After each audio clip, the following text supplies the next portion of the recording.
And a very good evening to you on a Thursday evening. Welcome to Politics 101. David Hinds here with you, of course. Urging you to please share the link because we have a big show tonight, as promised. We continue our discussion of the emerging apartheid state in Guyana. My guests tonight are going to be Adam Harris, who needs no introduction, veteran journalist who is a regular on Politics 101. Apostle Nigel London is going to join us later on also. And Dr. Norman Nigaki, who is the chairman of Coffee 250. If you didn't know Coffee 250, well, you now know of that organization. Thanks to the PPP, which really is running scared of the Coffee 250 annual State of the African Guyanese Forum, which is going to be held this weekend. Dr. Neguki is the chairman of Coffee 250, and he will be joining us also. So we have a big panel tonight, and we continue that discussion. So please share the link. Please share the link. Those of you who are joining us from Guyana, welcome. Joining us from the wider Caribbean, welcome. And of course, the wider diaspora in the United States, Canada, North America in general. If you're joining us from Europe, welcome to Politics 101. I see the regulars are on already, and the seats are filling up. Marlon is joining us from St. Lucia. St. Lucia, one of my favorite Caribbean countries. Very nice place. And Friday nights when you get to St. Lucia, you go down to Gros Islet, and the good folks meet, greet, and have a good time there. Good evening to all those Guyanese in St. Lucia. All those of you in St. Kitts Nevis, St. Vincent. I know we have a contingent there in St. Vincent. Grenada, Guyanese there in Grenada, the country of the revolution, 1979, 1972, country of Maurice Bishop. And if you join us from Barbados, you know, they were saying that in that helicopter that rolled off the runway, that Mia Motley was there, and I think the Bajans are saying, no, she was not in the helicopter. It was just the president, I assume, Mr., or some of you will say Irfan Ali was in there. Welcome. I noticed my sister Donette is on tonight, Donette Booker. Welcome, Donette. You've been missing in action for a little while, but welcome back. Please share the link. The emerging apartheid state. Who would have thought a week ago that the term apartheid, the word apartheid, would have sent shivers down the spine of the regime in Guyana? They said the truth hurts. The truth hurts. You see, they know that they're an apartheid state. And they want to stop us discussing that apartheid state. They wanted to stop the conference. The AG said that he will lock us up if we hold the conference. An emerging apartheid state. We know what apartheid is. The Black people were the victims of apartheid in South Africa. It means racial discrimination at its optimum. separateness, apartness. It was the same thing that occurred in the United States from the end of slavery in 1860s, 1865, up until 1964.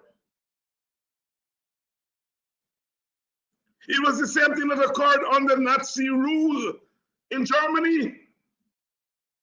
It was the same thing that occurred in Zimbabwe, in Namibia. It was the same thing that occurred during colonialism in Guyana and the rest of the colonial world. And it's the same thing that's occurring right now in Guyana. The Attorney General says the law does not say that Guyana is an apartheid state, but the law can be an ass sometimes. Guyana is an apartheid state. How do I know that? Look at the way common economic resources are distributed. Discrimination. Look at the way the political arm of the state, the so-called government, look at how it governs. The political resource, that is political power, look at how it's distributed. Name one bill, one law that the opposition proposed in Parliament that was passed. Name one amendment that the opposition has made to laws that was passed.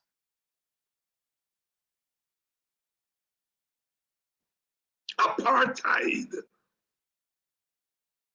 Political power is consumed by the representatives of one ethnic group. The economic resources of the country are monopolized by the representatives of one ethnic group. And that government, those representatives, they distribute the resources disproportionately in one direction.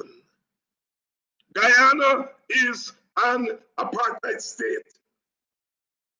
Look at the fear that is driven into African Guyanese, more fear than any other ethnic group.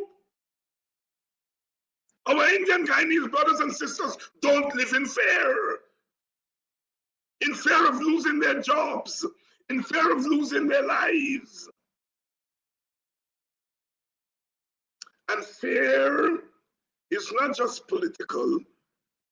Fear it has to do with health. If you live in fear, you are susceptible to certain kinds of diseases, hypertension, and other related diseases that come with stress. If you live in fear, you live in stress. And African Guyanese live in fear. Live in fear of losing their jobs, losing their sons.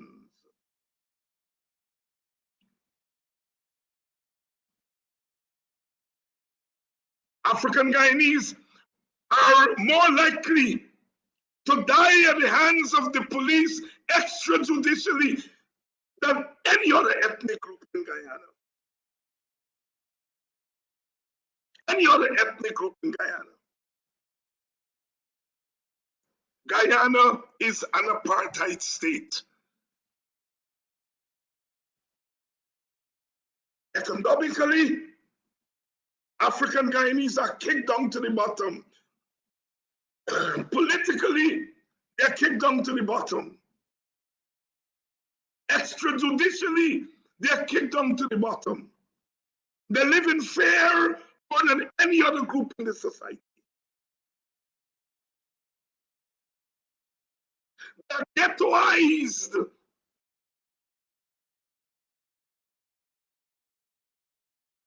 They don't have Indian Guyanese ghettos in Guyana. The ghettos are African Guyanese.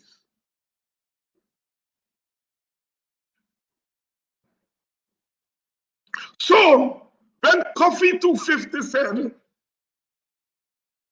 this year our theme is going to be confronting the emerging apartheid state, we weren't joking. It was after careful analysis, observation of what is going on in our community that we said this year, that's what we're going to discuss. And it sent shivers down the spine of the apartheid regime.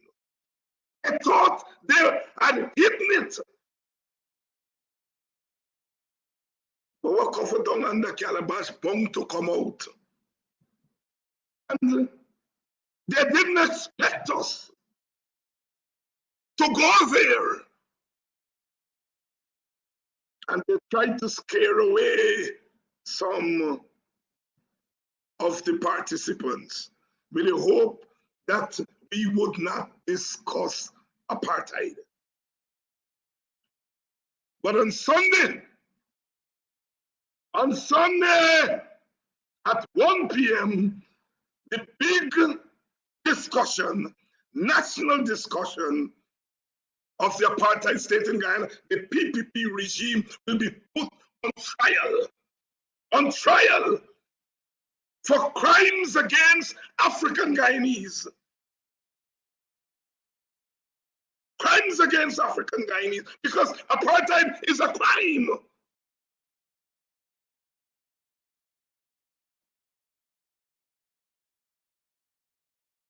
I said the last government didn't do nothing for African Guyanese. But the last government gave a subvention to IPADG in recognition of the International Decade of African People. The United Nations said that African people all over the world are the victims of racism. That in other words, the United Nations is saying that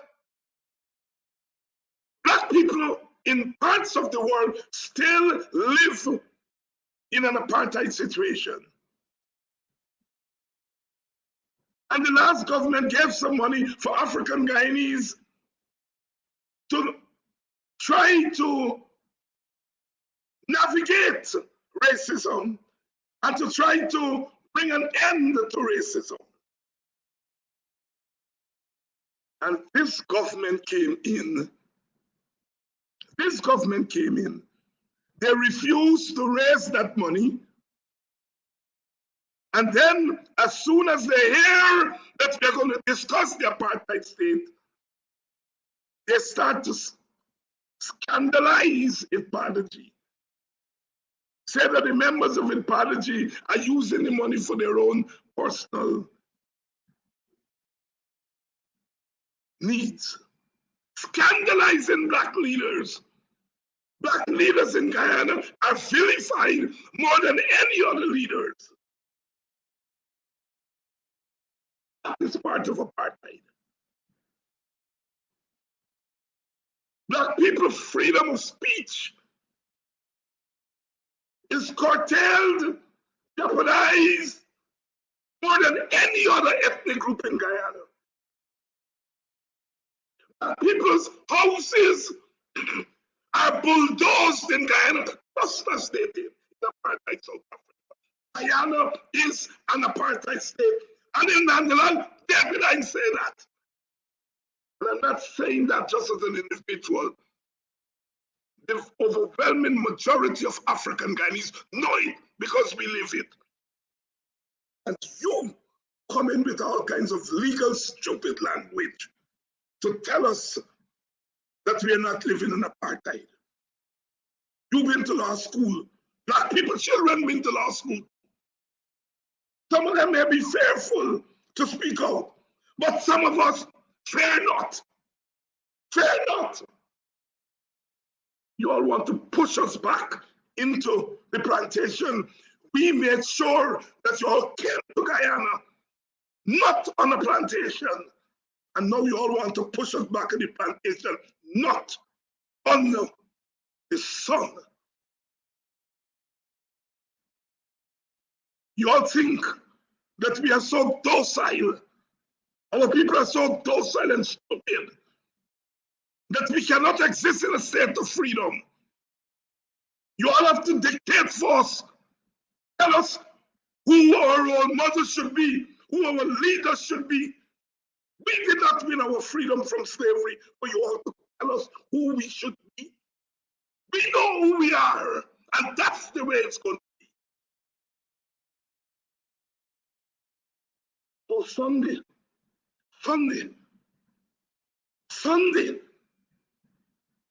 we are going to have our discussion.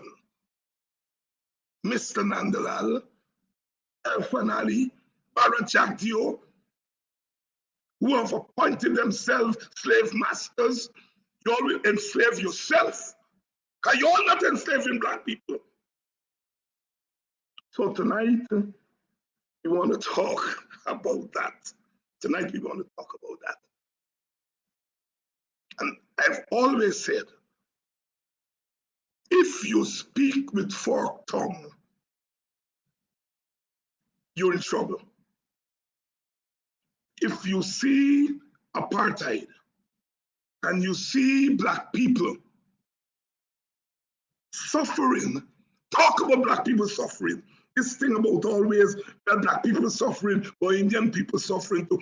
Indian people got their representatives, speak for them. Black people must not believe you all have to always sugarcoat.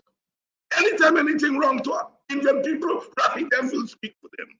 Peter Ram Ramarak will speak for them. They're in the newspapers every day. Brother Kisoon will speak for them. Why Black people cannot talk for Black people without saying, well, it's the same thing happening to Amerindians. Amerindians get a party. Let's speak for them. You know, some of us are Marxists and we do class analysis. Class analysis, class is real. Social class is real, it don't go away. Social class is real, but there is a time and place for everything. Black people are not apartheid because of their class. Little Black boys are not killed by the police because of their class. The government don't give Black people exponentially less than they give the Indian working class because of their class. They give plenty to the elites who are not Black.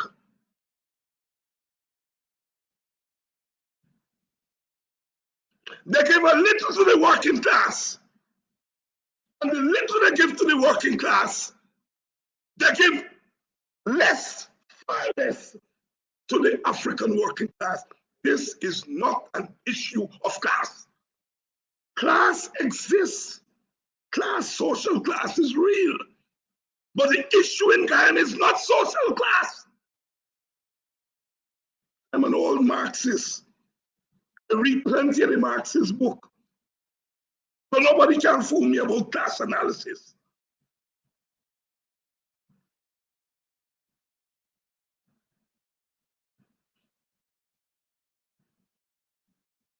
So tonight, we're going to talk. As I said, my esteemed panel, I see some of them are here. Adam Harris is going to be on. Apostle Nigel London is going to be on. Dr. Nigaki is going to be on. The chairman of Coffee 250, If all you never ever Coffee 250 before, all you know Coffee 250 now. No. So let me welcome our guests. Please share the link. We have a big house tonight. We are 92% full. So hurry, hurry, hurry.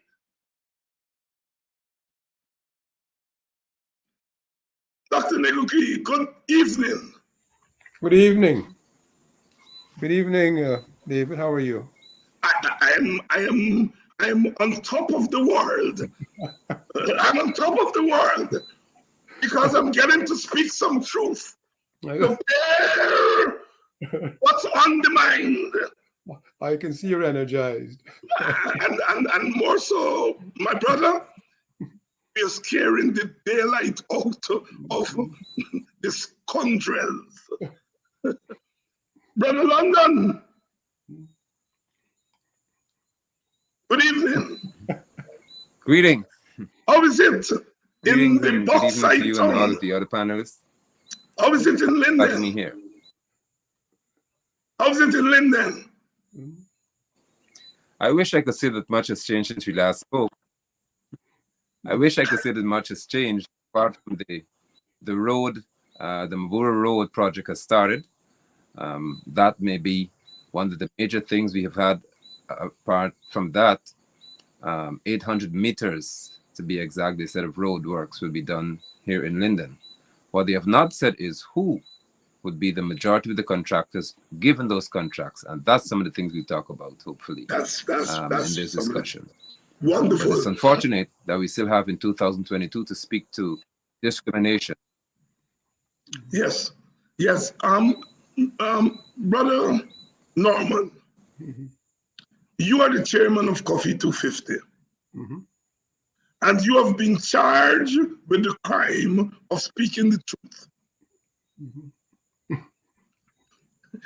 Tell us about this conference that's coming up on Sunday. What's all about? What is this Coffee 250 organization? All right. Since 2013, Coffee 250 has been organizing conferences annually to discuss specifically the state of the African Guyanese. And then we have different themes each year. All right. So every year we would have a conference on the state of the African Guyanese. This year is the first year that we've received a threatening letter from the Attorney General's office, implying that we may be doing something unconstitutional and illegal. This took us by surprise. We've never had to deal with this before. So we should have started on the 21st. We'll start on the 28th. So, and the issue with the forum was apparently the use of the word apartheid, or use of the term emerging apartheid state. Nobody seemed to have a problem with the word existing. With the word emerging. But let me talk about the whole name first a little bit for a few minutes, and then sort of set a context for the rest of the forum. The word resisting should not be a problem in the Guyanese context, because, and specifically in an African forum, because everybody in Guyana today is a beneficiary of African resistance. Let me repeat that. Everybody in Guyana today is a beneficiary of African resistance. Why? Because it was because of African resistance for 200 years prior to emancipation that we have emancipation. And what did emancipation mean? It meant that people could come here to a slavery-free space after 1834. A slavery-free space, which means Portuguese could come here as indentured laborers. East Indians could come here as indentured laborers. Chinese could come here as indentured laborers. And Africans themselves who had not arrived as yet could come as indentured laborers. But these folks, what I consider the post-emancipation people, did not pay the price of emancipation. The price for emancipation was paid for by 480,000 Guyanese, Africans who fought, lived, worked, and died to provide a slavery-free space. And that is the African resistance. Coffee is part of that African resistance. Okay, so when we use the word resisting, we are recognizing the contributions of 480,000 Africans who created the slavery-free space, so that those here now could be talking about dreaming dreams and realizing dreams in a secure space. That would not have happened had it not been for the sacrifice of 480,000 Africans. Right? So resisting is something we should all be proud of, and we are all beneficiaries of African resistance. Not Chinese resistance, not East Indian resistance, not even Amerindian resistance. All right, and not Portuguese resistance. African resistance. So we're very proud of that word resist. Now, the emerging apartheid state. We have had several people, and again, we've had two tracks, and we've discussed this before, where people feel strongly that the word apartheid is not appropriate in Ghana at this point in time. Some people feel all we're experiencing is acute racism. So, and even though it's acute and it's painful, it's not actually apartheid. Some people, on the other hand, feel and that it's actually apartheid, and it is not emerging. It is in fact existing. So we have the two tracks: existing apartheid conditions, and it shouldn't be used at all. Now, the purpose of the forum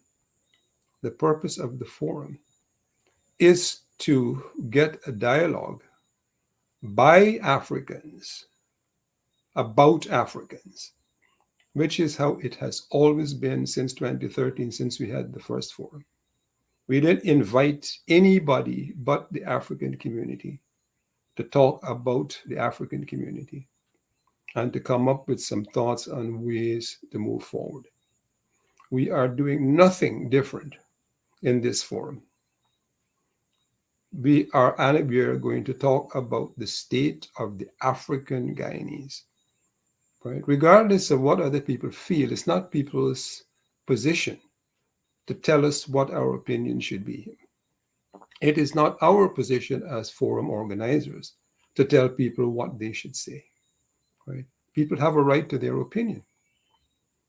And this is a right to speak about their opinions. And this forum, as it has done since the first forum in 2013, it has provided a space for this dialogue, for this discussion to take place. And I must say, we have never invited any East Indians, we have never invited any Portuguese, we have never invited any Amerindians, we have never invited anybody other than the African community, because it is an African discussion about African conditions in Guyana. All right, so, and this has been clear since 2013. I remember we had, at that time, 2013, when we had a press conference, and we set the panel. We set out the panel. One journalist came to me and he said, came to the press conference and he said, Doc, we have, how come? And you remember this, David, how come you can't have somebody other than African extraction on the panel? And since that time, we had to make it clear that this is an African forum about Africans by Africans. It is not essential to have anybody else. All right. We are perfectly free thinkers. We have our own opinions, and that's just the way it is. And that seemed to resonate with him a little bit because there was never a question after that, right? That it is an African forum about Africans by Africans. Okay? We have no interest whatsoever in what other people, they have their own opinions and they have a right to their opinions. And that is very important. It is Very, very very, important. very Dr. important. Norman Nigoki, who is the chairman of Coffee 250, that is holding that conference, that is sending shivers Well, down let the spine.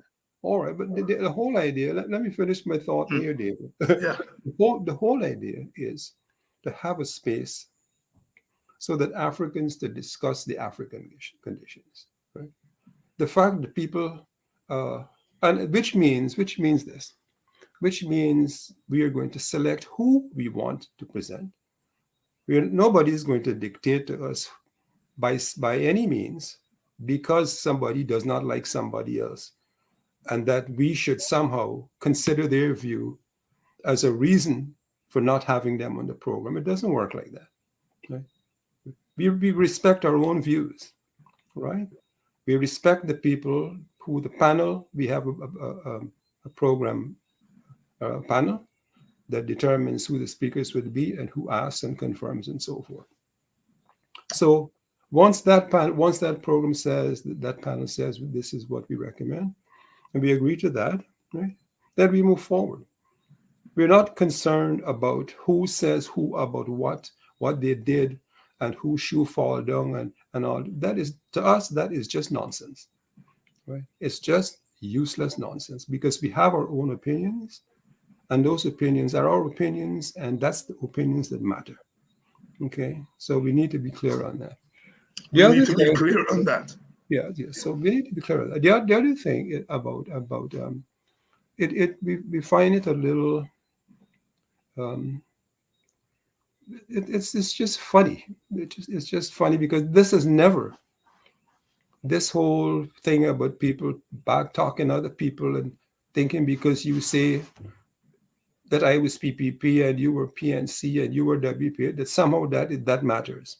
It doesn't. It doesn't. Because it is an African community talking. We expect Africans in the PPP. We expect Africans in the WPA. We expect Africans in the PNC. We expect Africans to be functional in any party if it's their choice, right? Because we have freedom of choice, just as we have freedom of speech, just as we have freedom to associate. We're not going to say because you're not Christian, you're not coming to this conference, or for any other reason. It is an African conference, and that is, and it's about Africans. That is the fundamental requirement. So requirement. Yeah, we need to be clear. Yes. That this is what it is, right? And it is for a discussion. It is for a discussion of the African state, right? The state of the African. This has been the overriding topic since 2013. State of the African Guyanese. Right. Brother Nikoki, let's try to get in. We have Pastor London here. We have Adam Harris is here. Pastor London, then you heard the big commotion over the emerging apartheid state. What went through your mind? Well, what went through my mind is why would there be such an alarm raised about Africans or those of African descent seeking to have discussions about what their experiences are. Moreover, if there are facts to disprove or to refute that there is an emergence of an apartheid state, then simply present them. I'm certainly, though, mindful of the fact that given my experience and the experience of those here in Region 10 especially, more so Linden, we have got experiences whereby we can certainly speak to apartheid blatantly being displayed in reference to our experiences. And what happens is that persons may say, well, this is only subjected to or confined to South Africa. And I think that's the argument that's arising on the other side to say that, listen, this is only about South Africa. And the separation or segregation is based on the difference between whites and blacks. However, in the deep-rooted sense of the word, to me, as long as one ethnicity is pushing another one away, denying them certain benefits and opportunities that are supposed to be equivalent, and more so targeting an ethnic group, the majority of that group, for a certain unpleasant treatment, then it is apartheid as far as I'm concerned. Further to that, Dr. Hinds and panelists, I am amazed by the fact that for some odd reason, and I know this will happen tonight as well, whenever Africans begin to speak about things African, we're called racist. Something is wrong with our Guyanese psyche. They say that we're not promoting unity if we speak to Africanism or things African. So the concept here that has to be addressed, and I'm speaking here from a perspective of an independent thinker, the concept that has to be really addressed is the fact, or the issue that has to be addressed is the fact that why would anybody believe that for me to speak boldly as an African or descendant of Africans, it makes me racist? And the only condition under which we can be deemed united is if I dilute to some extent my Africanism and behave as if also it doesn't even exist. So persons are trying their best for us to just disregard terms like African Guyanese, just throw them away and say Guyanese. I don't have an issue with that. My issue is, why must I not be free to speak to my culture or free to speak to my phenotype without being deemed racist? And I do agree that that is a fundamental question here. Why is it Indian Guyanese speak every day among themselves? Every day. The mosque, the temple, those are not just religious spaces. Those are spaces that they discuss the condition of the ethnicity and the race. But as soon as Black people go there, we are called racist. Adam, I specifically wanted you on this panel because of your long experience as a media person. You're usually what I would say a calming voice these days. It gets some of our people crazy, but you're usually a calming voice.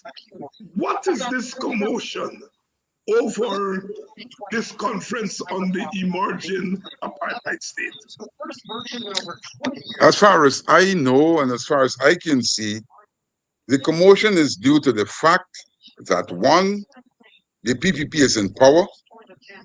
Two, the PPP doesn't like to be criticized. Three, the PPP has a serious problem with Black people. It always has. Don't tell me that you have a Black prime minister and you have Black ministers and all of that. That doesn't mean you have a problem. I could have an Indian wife and still have a problem with Indians. The fact of the matter is, as Brother London said, whenever you think Black, you're a racist. You know, all through life, Black people has had this problem.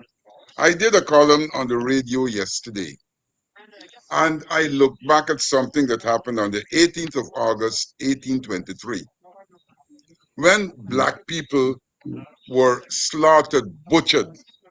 The history states that 200 of them were hunted down after that event, beheaded, and their heads placed on poles at parade ground. I mean, what more?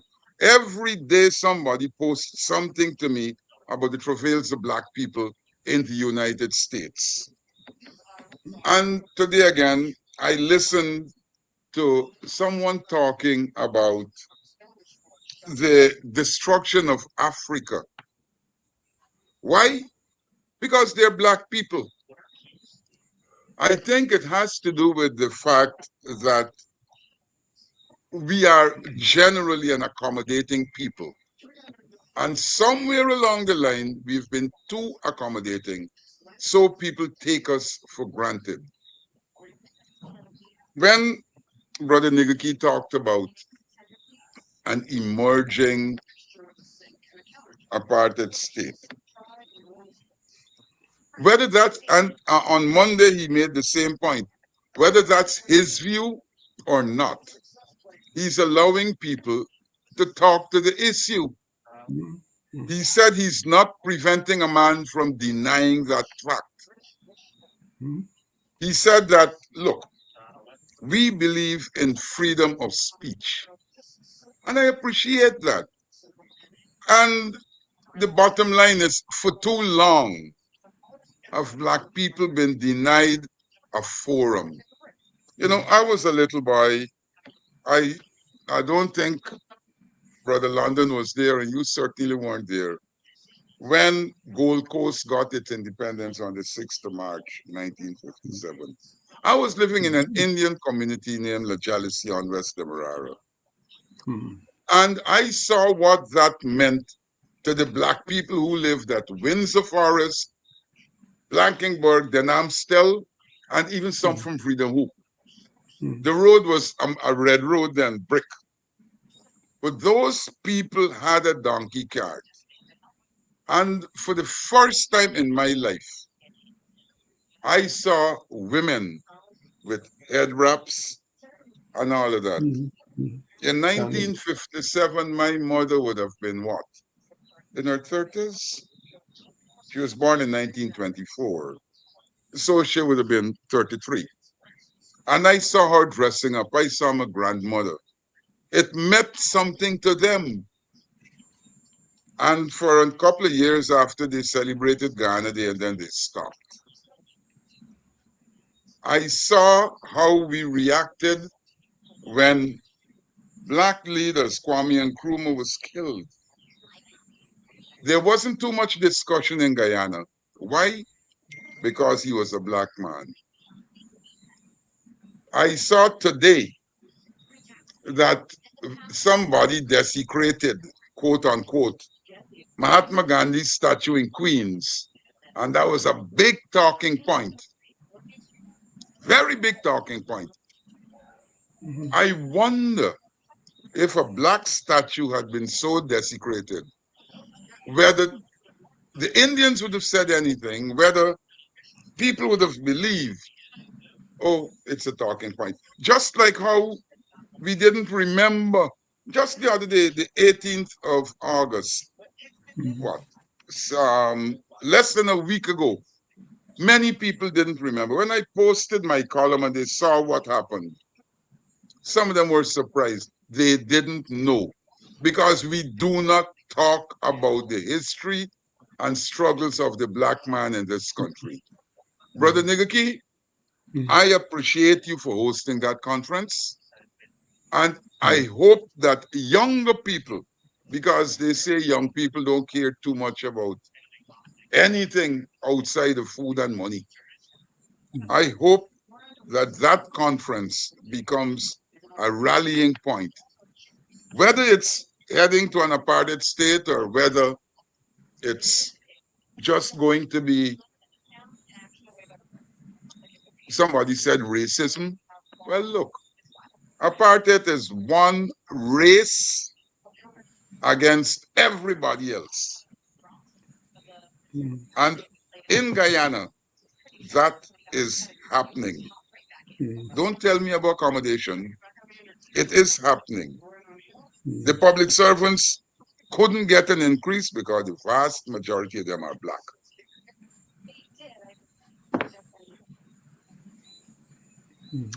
Brother Adam Harris, telling it like it is.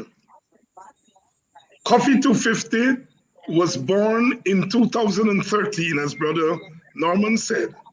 And we came together, a few of us, because it was the 250th anniversary of the 1763 revolution. And that revolution happened before the American Revolution in 1776, before the French Revolution, before the Haitian Revolution. It is an important world event, not given the prominence. And we decided that we were going to inscribe that name on the face of Guyana in 2013. We held the first State of the African Guyanese Forum, and we have continued to do so. And Brother Norman said, we never had anybody question it. What has changed? What has changed is what Adam has said. We have moved exponentially from prejudice to official structural racism. That is what has changed. The consequence of what happened at that election in 2020 has changed Guyana. And so the PPP believe in 2020 they can tell us, do not meet and talk business, because they feel that they have unlimited, unchecked power. That is what is changed. Brother Nikki, what are, I know you have 1 or 2 or 3 subject areas that you want to look at that conference. Tell us a little bit about it. I think the thoughts were to look at security, economic equity and security. That would be one panel, economic equity and security, right? That's one. And the other would be recognition and protection of human and constitutional rights. All right, so those are the 2 broad areas. And this is, the overarching theme is the state of the African Guyanese, right, with respect to, and then you could put these things, economic equity, right, and security, or recognition and protection of human and constitutional rights, right? We are discussing this because it is important to us. Yes. Right? We don't have to have permission to discuss this. Right. It is important to the Black community, so the Black community is discussing this. Okay, and I think it is important, and this is where mutual respect comes in, as I mentioned in an earlier forum. Your opinion, I respect your opinion. I respect your right to have an opinion. You have to respect my right to have an opinion. But your opinion doesn't have to be my opinion, and my opinion doesn't have to be your opinion. But we have the right to have an opinion. Okay, and what we're doing here is discussing opinions on the state of the African Guyanese. We're not interested in anybody else. The state of the African Guyanese with respect to economic equity, and we know that is, well, we know the conditions, right? Yes. Security, we know that from our history, right? We don't have to tell Lyndon about security. You don't have to talk to Buxton about security. And in more recent times, you don't have to talk to Essequibo and Golden Grove about security. All right.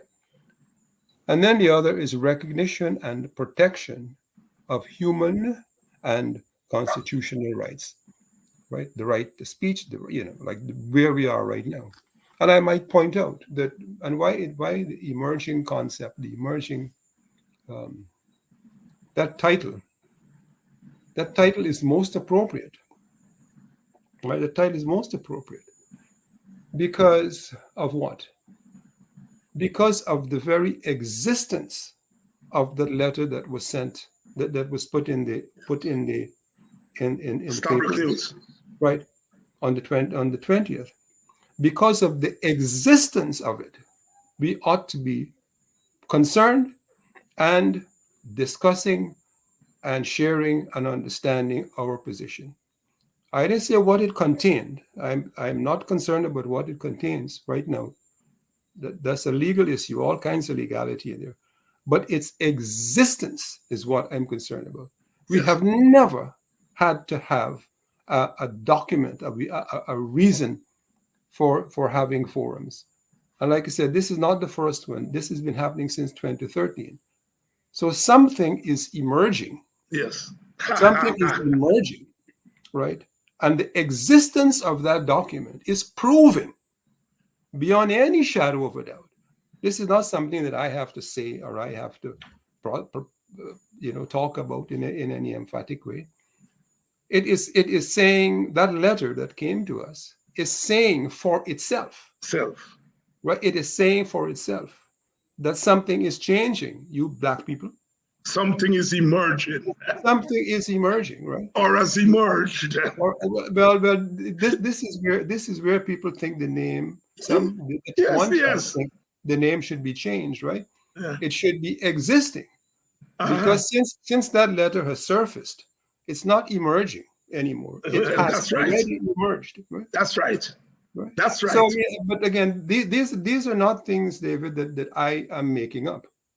This is not racism. This is not any. This is just observing the history of what has occurred in just this short 2013 to now. Right? We go from a place where we can have a meeting, we can discuss whatever you want to do as an African community to a point where we get a letter, right? Threatening us. From the Attorney General, Well, and that is the chief that- legal officer of the that government. That is that is the thing. A letter not from the assistant, and this is a letter from the state. From the state. This is a letter from the state, which means whatever is emerging, right, has to do with changing our rights to have a meeting. Yes. Right? And I am not saying this because I'm some politician. I'm not a politician. I am just somebody trying to organize a forum that gets people together, as we have done since 2013, to discuss the state of the African Guyanese. That's it. I'm no politician or anybody wanting this and that. This is a right that we have, and this is a right we'll exercise. And it doesn't include, and we really don't care about other people's opinions. It doesn't really matter. It doesn't really matter. Brother Nigel, as I come to you, I remember in 1976, the West Indies cricket team toured England. And the English captain at that time was a South African, Tony Gregg. And he went on the airwaves and said, people are overrating these West Indians. They're not so bad. They crumble under pressure. And we intend to make them grovel. Yes. And Viv Richards said, they've stood in front of the TV and they looked at it. And Clive Lloyd, who was then the captain, turned to them and said, boys, the man on the TV has said it for us. You, as a South African, are never going to make Black people grovel. And that was the beginning of 20 years of dominance of cricket by the West Indian team, the longest any team has dominated a team sport in human history. And I'm saying here tonight, Anil, you have made our case. That's what Brother Nigel was saying. Yes. You have made our case. I have listened to Black people on these programs and otherwise. They're saying, but what I experiencing is apartheid. Triggered it in them. You're at Linden. You've seen them knock down houses. You've seen them do it all. As you said in the beginning, there are experiences in Linden that are apartheid experience. Develop it for me. I appreciate that. And I'm so grateful that you used Clivard and the West Indies experience, because it also marked the period when the West Indies decided that this is time for the ball to be bounced hard into the pitch. And whatever happens at the rise of the delivery is all upon you, said with grovel. And the dominance of the West Indies made them change rules in cricket. 2 bouncers per over, just because they couldn't handle the fire. Yeah. And speaking to that, I also speak to the fact that this may be, hopefully, what generates the bouncers on the pitch. Because and I speak to Linda, but if anybody, including or most importantly, one who's paid to be an attorney general, seeks to even remotely suggest that the liberty is not there for African Guyanese to have a discussion, it's an issue for me.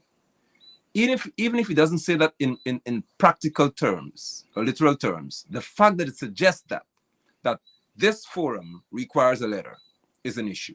In Linden, I've seen, in the pouring rain, the homes of African descendants being bulldozed. In one instance, the woman was in her house. Just by happenstance, she went outside and she got rescued from her house being bulldozed while she was in it. I witnessed in Linden, at the Linden Hospital Complex, on the Frank Anthony, during the COVID situation, doctors and nurses being locked out of a hospital gate. It happened at no other major hospital. And this hospital serves Region 7, Region 8, Region 9, and even parts of Region 6, including Region 10. And at this hospital, on that day, on the Frank Anthony's watch, an Indo-Guyanese Minister of Health, who's paid to be that, they locked people out, unconscious patients were rushed to the emergency room, and nobody was there because they locked all the doctors and nurses out of the hospital. That didn't happen in New Amsterdam. I went live to ask, did it happen at Port Morant? No, it didn't happen at Port Morant. So what makes Linden so special that it had to happen to us? There were so many instances, including, I must say, the fact that contractors in Region 10 in Linden are saying, how could it be? And these are mainly African descendants here. We have got contracts being issued here, and someone from the East Bank of Indian descent gets 11 out of 12 or 11 out of 13. That's the complaint I'm receiving.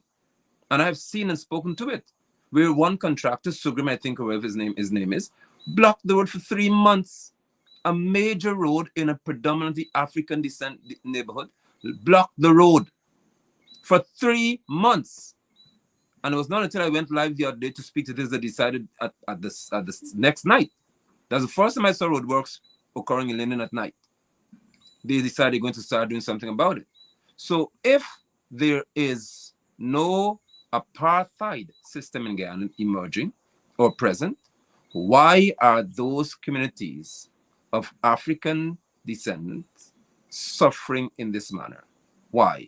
Now, I know someone would say, well, we have, as you said, a prime minister or minister of tourism or minister of foreign affairs. But I would like to inform those people that in South Africa, there were judges who were of African descent, blacks, as they call them. They were magistrates, but they were told specifically that the law is what you shall abide by. And if the law was skewed towards the black South Africans that they call suffering, then you must apply that law. And that's what you have in Guyana. That's what you have in Linden, where persons are not allowed to function with some degree of respect and regard for the African man and woman. And I would further say, if I can, that on any forum of this nature I'm invited, I remind Guyanese, I remind Indo-Guyanese, I remind all that at the United Nations level, in 2015, it was deliberately decided that the decade would be devoted to those of African descent because of what they've experienced. Now, I didn't make that decision. None of us in this panel made that decision. So there had to be a reason why at the UN they said when they looked at the plight of the African descendants for 400 plus years, nothing much has been done for them. If Dr. Ngaki therefore decides that he would like to have a discussion on the experience of the African descendants, it is certainly timely because it's within the framework or the time frame of the decade devoted towards those of African descent. What's the problem? What's the problem? I, One of the things that they did once this conference became public was to go after Ipadaji. You served under Burnham, meaning you were a journalist from way back then, under Jack Dio and Dr. Jag and his wife, Donald Ramotar. Have you ever seen anything nakedly, brazenly in your face like that? You, because of a conference, you are going after an organization that has been sanctioned by the United Nations and literally calling the leaders thieves. Have you ever seen anything as brazen as that? You unmute. Yeah. Yeah. You know, a couple of years ago in Guyana, there was an organization called League of Colored People, Yes. way back when. And that came about because people of the American side were people of color, were black people, felt that they weren't involved in the mainstream and they had to do things for themselves. The things that some people call lodges, those organizations, they were inspired by black people because, again, black people felt that they weren't getting a share of the cake in the society. So through that organization, if one got a break, he looked for a brother and he pulled him in and all of that. We had to do those things. And for years, black people have been on the back foot. Always have been. Burnham recognized this. You know, you talk about cricket. I can tell you about cricket. There was a time in Guyana when we had the East Indian Cricket Club, the Chinese Cricket Club. Yes, Cosmos. And yeah, Cosmos now, yeah. And East Indian Cricket Club is Everest. Everest. That's right. That's right. And Burnham said, and GCC was the Portuguese. Yeah. And Burnham said, this guy stop. And he got them to change their names. Oh, way back then, black people felt marginalized and they formed their own clubs. Demerara Cricket Club that saw people like Clive Lloyd, Roy Fredericks, Roger Harper, Lance, yes, and some others. That was the niche for them because they weren't allowed to be part of mainstream. Well, not allowed to. They just couldn't be. The powers that be decided they wouldn't be. Mm-hmm. And this forum is going to open people's eyes. You got to realize that nothing comes easy. You got to fight for it. Jagdio went over the river and talked about taking away land from Dr. Chesney because he ain't seen nothing on it.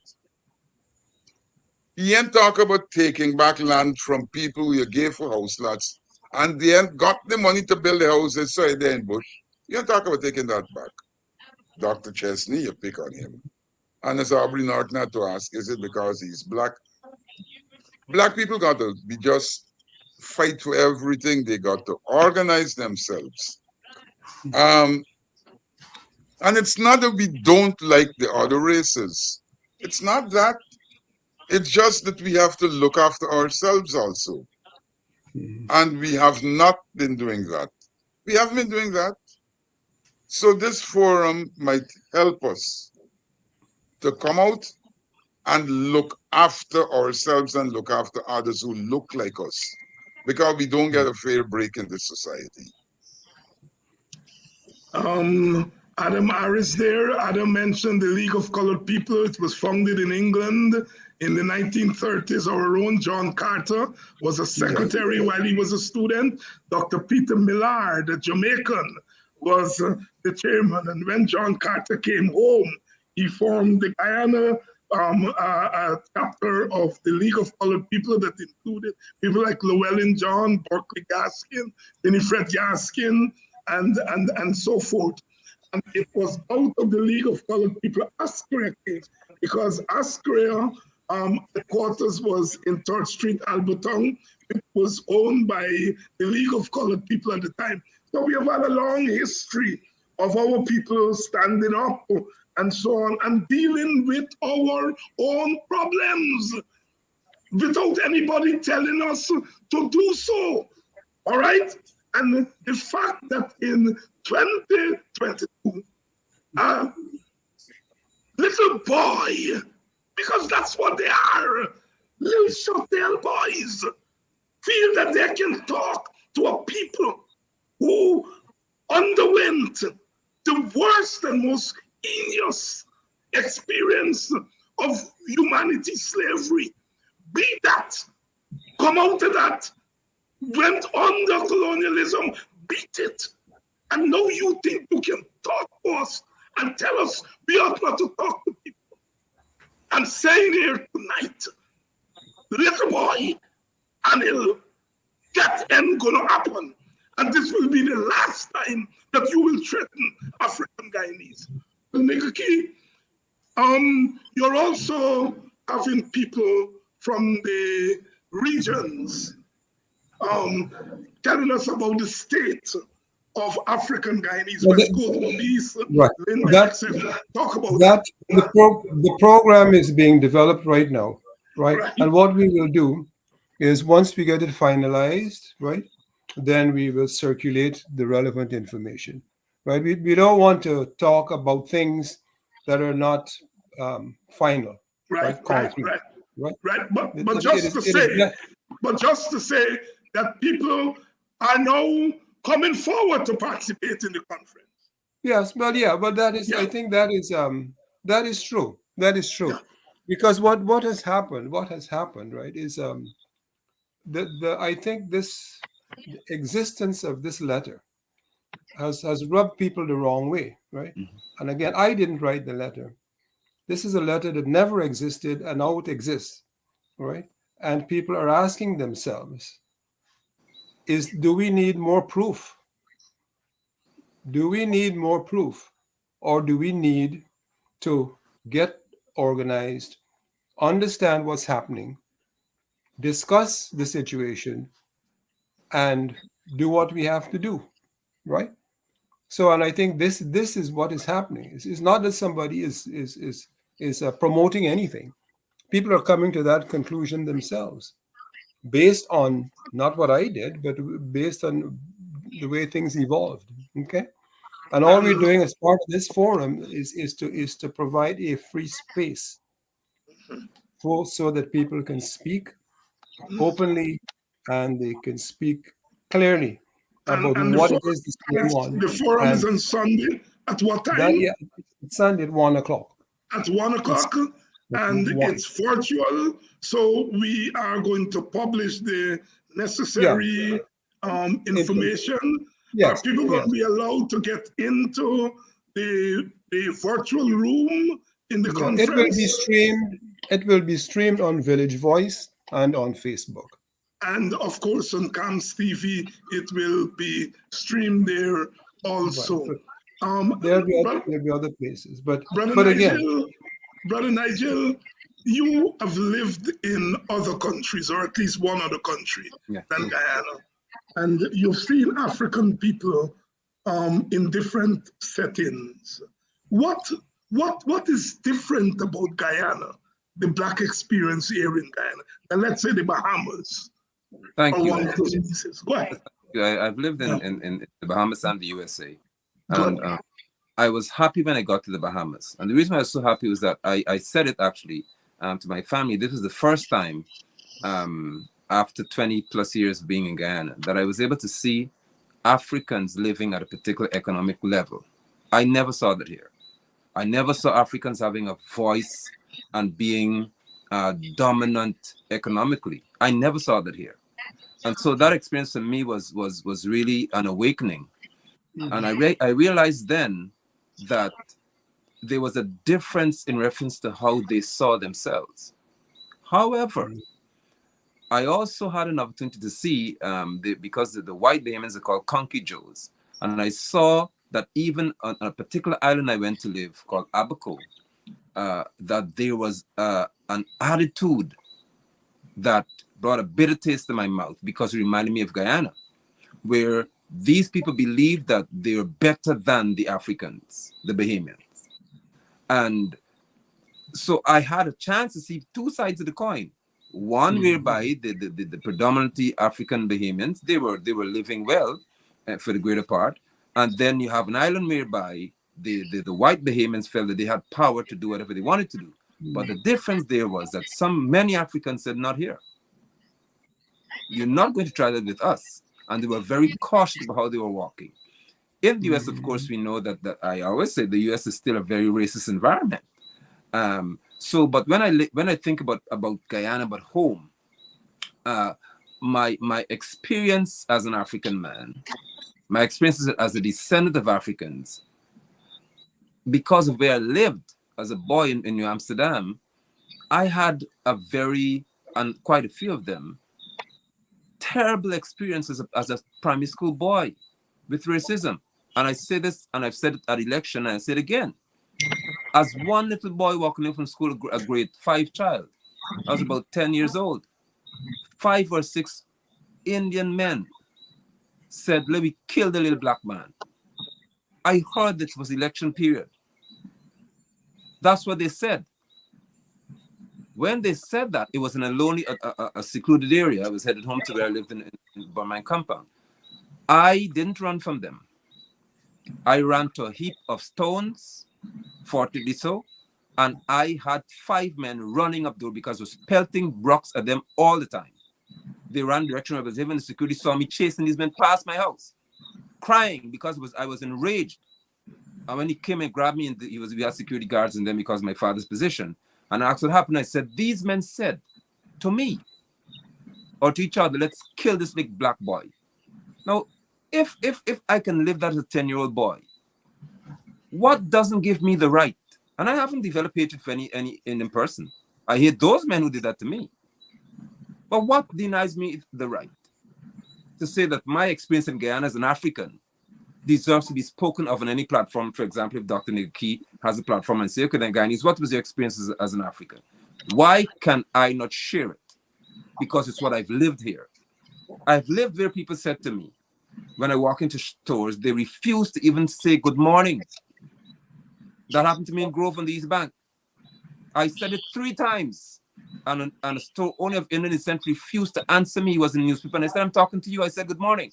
And he responds, what do you want? And I said, that's how you talk to people. This happened this year. His words to me were, you could go and tell Ali.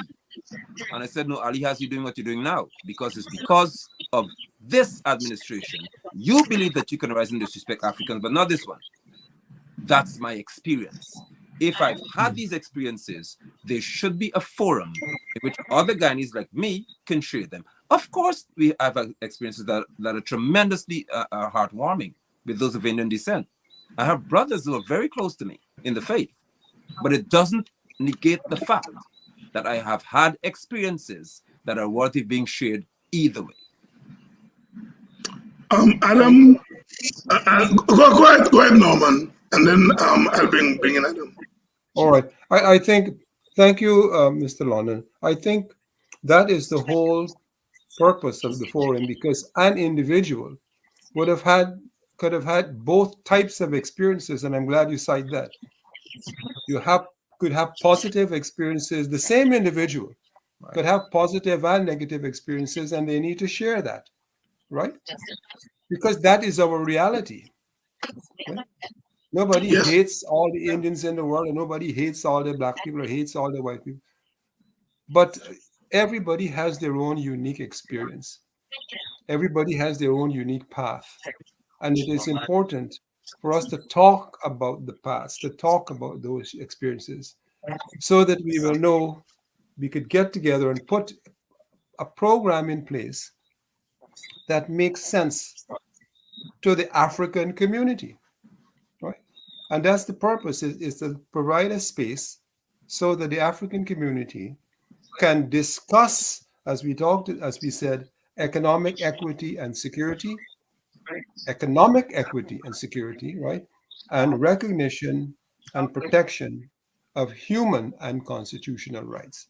This Adam, is what we want to talk about, and this is what we'll talk about as Africans talking with Africans about Africans.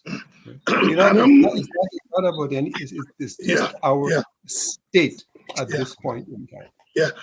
Adam, you've seen it all from the League of Colored People through ASCREA, come through to ACDA, to Coffee 250. Um, uh, is this the storm before the calm for African Guyanese and for our country? I don't think so, for a series of reasons. One, we get angry and then we cool down.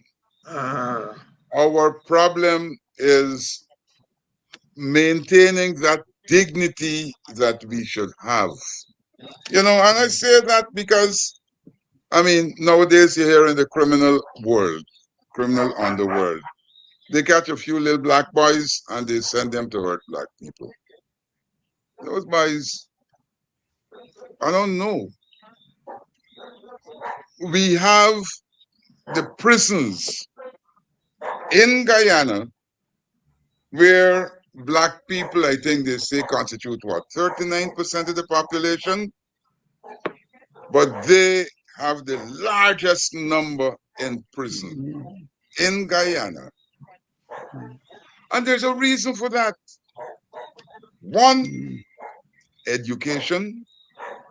Two, many of the parents never really got a break in this society.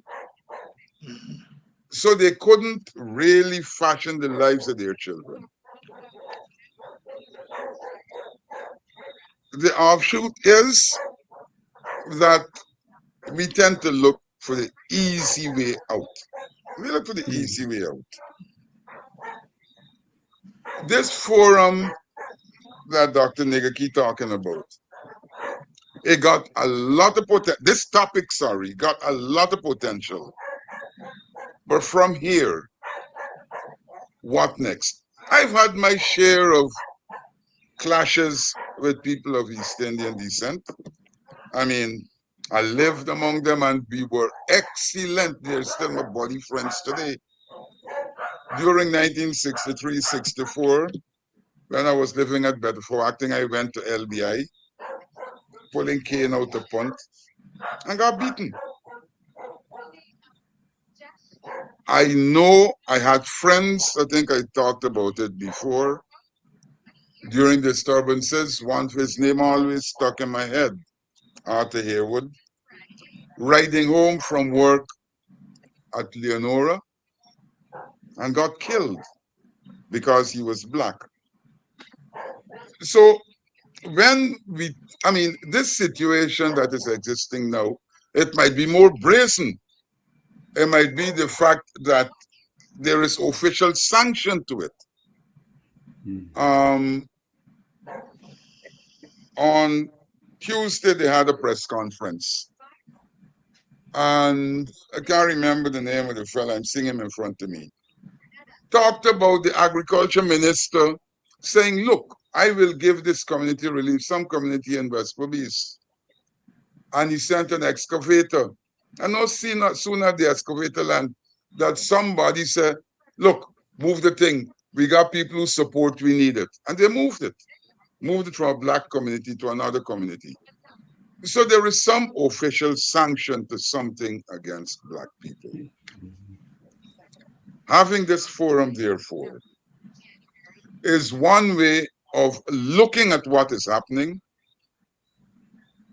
Perhaps coming out of it, we might hear, where do we plan to go from here? What do we do? But above all, black people need to talk and to keep talking and to expose this situation to them, to others like themselves, because you got people who don't see it. Mhm. You got people who don't feel it. So emerging apartheid state, Dr. Negaki, I love it. I love it. Pastor London, same question to you. Storm before the calm?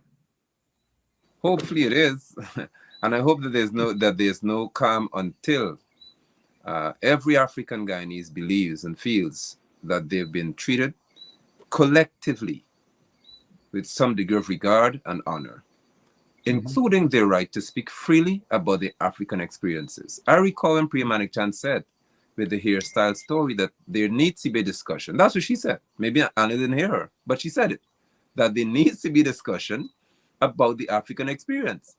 Now, if Dr. Nikki decides, well, let's have a discussion now, how is it a problem? I guess the topic is a problem or the title is a problem, but there's a discussion nonetheless.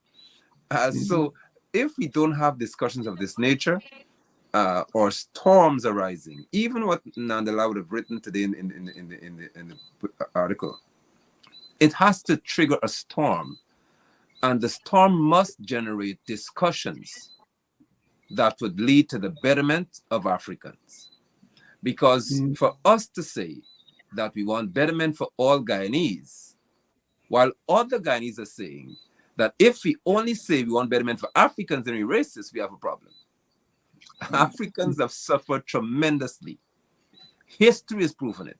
And I reiterate that if the United Nations can acknowledge it, then Guyana should acknowledge it. Because Irfan Ali went to the UK and said, and he also went to the UN, and he was certainly in trouble trying to speak to reparative, as he said, reparative justice, all right? Because he never used the word. So if there has to be reparation, why can he not begin it here?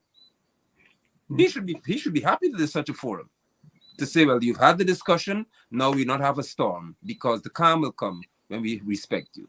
So there may be a storm arising here or brewing that I hope that the history and the reflection of our ancestors' struggles, as Mr. Harris has spoken to it, and what happened in August of 1823 and so on. We have to remember these things.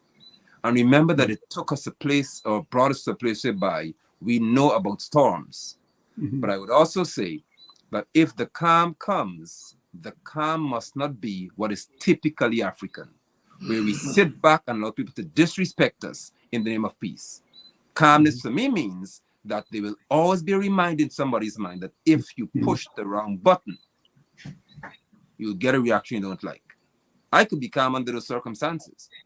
But calm doesn't mean that we buddy friends and you do what you want. And because you know that if you call me racist, I may not want to say anything. That is not the calm I would like to see in Ghana. That's not a calm. Dr. Neguki, you have the last word. What do we need to know about the facts of this conference? Time, place, date, all that kind of stuff. Well, the plan is to send out the updated information on the forum. It will be 1 o'clock, and it will be streamed live, Village Voice Facebook. We will send out new flyers, updated flyers.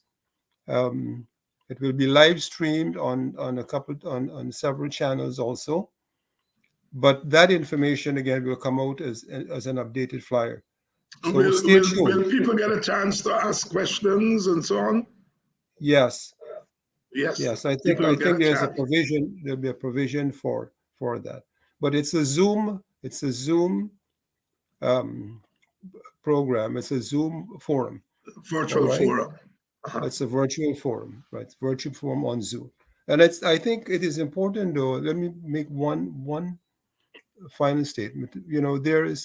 We always talk about the sufferings, but we have to remember, and I have to repeat this, it is because of African resistance that we have a free society here today, right? If we did not have African resistance, we would not have had a slavery-free space in 1831, in 1834. Therefore, nobody that is here now would be here. There'd be some other parts of the world because their ancestors would not be could not come here as indentured laborers. So we have to understand how rooted we are in Guyana. We didn't come to visit. We were here for 200 years before anybody else. And it is important for us to remember the depth of our history. We didn't come here 20 years ago begging, looking for work. Or we didn't come after emancipation looking for work. We made the space and we made the work for people to come to look for. And we need to understand history. And this is not just me. This is you. You need, particularly young people, need to look at their history and the valuable contributions they have made to this world. It's not slavery is one part of it, but everything is founded on the African resistance, right? And this is no different. Where we are now is no different. Where we are now is no different. Dr. Where Norman we are now Ligaki. is no different. No It's different. going to Dr. Norman continue. Ligaki, chairman of Coffee 250, the most talked about African Guyanese organization on the planet tonight. Adam Harris said he loves it. And Nigel London says there's apartheid right there in Linden. You know, they always talk about the agriculture sector feeding Guyana. The first big money we get after independence was from the bauxite industry. Linden also fed Guyana and carried Guyana on its back. I love you all, Linden. Love. Brothers, right? And all roads lead to the Coffee 250 forum on Sunday at 1 p.m. Good night, brothers. Thank you all so much for coming onto the program and keeping our people mobilized. And to you, our audience, you have been so wonderful. That is why I love you. I love you all. And so Sunday, put on your nice dandan. Get yourself ready because we are in struggle mode. Sunday, 1 p.m., State of the African Guyanese Forum. Coffee 250. It will be streamed live. Until then, I